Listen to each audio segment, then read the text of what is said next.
Scotty, tu veux-tu écouter une petite histoire aujourd'hui?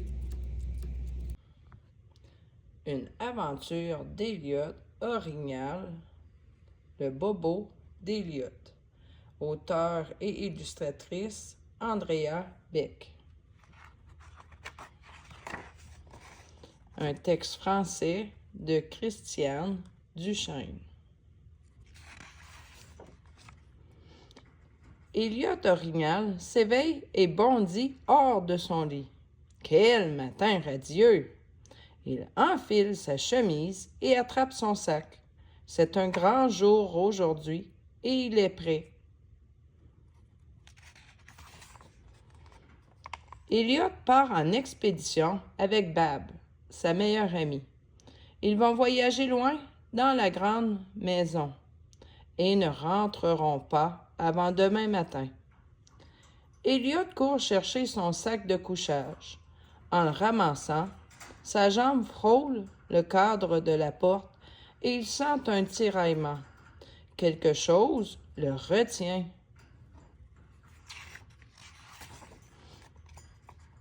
Eliot essaie de se libérer. Il tire, mais rien ne se passe. Et Bab qui l'attend. Il doit faire quelque chose. De toutes ses forces, il donne un coup sec et le voilà libre. Mais en se retournant, horreur! Il entend un bruit de tissu qui se déchire. Eliot se penche, effrayé. « Bab! » hurle-t-il. Bab arrive au pas de course. Elle a le souffle coupé. La patte d'Eliot est toute déchirée. « Est-ce que ça va? » demande-t-elle. « Non, » pleurniche Eliot. Bab examine la blessure. « Voyons voir si tu peux marcher, » suggère-t-elle. Eliot tente bravement de faire quelques pas. Il ne remarque rien de spécial. Un petit courant d'air dans la patte, peut-être. En baissant les yeux, il voit sortir la bourre de coton. Et si toute la bourre allait fuir par le trou? Un court instant, il s'imagine vidé, comme une enveloppe de peluche, et plus rien dedans. Énervé, Eliot fouille dans ses affaires. « Oh, bonheur! » dit-il. Une épingle de sûreté toute brillante dans sa main. Tout va bien aller maintenant. Avec beaucoup de délicatesse, Bab fixe l'épingle. Mais lorsqu'elle a terminé, il reste un petit trou à chaque extrémité de la blessure. Eliot essaie de marcher encore une fois. Il aperçoit un long fil qui prend le long de sa jambe, et l'un des deux petits trous s'agrandit. « Bab! » crie-t-il. « Je me défais! Va chercher de l'aide! » Bab se rue dans l'escalier. « Au secours! » crie-t-elle. « Eliot tombe en morceaux! » Lionel arrive le premier. Il examine Eliot et sourit. « Ne nous inquiétons pas, » dit-il. « Nous allons réparer cela en un temps record. J'avais gardé ce rouleau de ruban adhésif. Ce sera parfait. » Il enroule le ruban autour de la patte d'Eliot, qui pousse un grand soupir de soulagement. Mais le ruban est vieux et les extrémités se décollent. Pire, le ruban arrache des morceaux de la précieuse bourre d'Eliot. « Ciel! » fait Lionel inquiet. « Ça n'est pas très utile. »« Non, » dit Eliot doucement. « Attendez, nous sommes les champions des urgences !» crient Nours et Mouflette en dévalant l'escalier. Elles examinent rapidement la patte d'Eliot. « Il faut un bandage, » disent-elles. « Voilà la solution. » Mais leur petit rouleau de gaz arrive à peine à cacher un des deux trous, et l'autre trou s'agrandit. « Dommage, Eliot, » dit Nours. « Je pensais que nous en avions plus. » « Merci quand même, » dit tristement Elliot.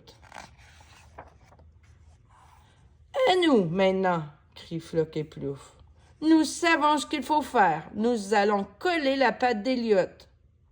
Lorsqu'ils ont terminé, le trou s'ouvre de nouveau et il y a de la colle partout. Elliot essaie de se retenir de pleurer. « C'était une bonne idée, » dit-il aux deux oursons. « Merci. »« Tiens bon, Elliot, » dit Angèle en s'approchant. « J'ai exactement ce qu'il vous faut. » Elle tient à la main une grande pince. « C'est pour retenir les bords de la blessure pendant que la colle sèche, » dit-elle en fermant la blessure et en attachant la pince. « Tu vas guérir vite. » Tout le monde est heureux, tout le monde sauf Elliot. Le trou est refermé, mais il arrive à peine à bouger sa patte. Il pense qu'il ne pourra plus jamais s'amuser comme avant. Elliot voudrait pleurer. Il a envie de se retrouver tout seul. Bab voit bien que les choses ne tournent pas rond. « Elliot a besoin de repos, » déclare-t-elle. Elle sort sa couverture préférée. Les autres se retirent sur la pointe des pieds. Au moment où elle borde son pauvre ami, Bab remarque le fil qui pend de la patte d'Elliot. « murmure-t-elle. Elle lui donne une caresse et va doucement dans la cuisine. Elliot laisse enfin couler ses larmes. À chaque fois qu'il regarde sa jambe, il pleure plus fort, jusqu'à ce qu'il tombe de fatigue. Elliot est sur le point de s'endormir lorsqu'il entend un bruit. Il ouvre les yeux. Bab est là avec Castorus. « Voyons voir, » dit gentiment Castorus. Il examine la plaie blessée, puis il saisit le fil. « Mon Dieu ! » s'exclame-t-il. « Heureusement que Bab est venu me chercher. »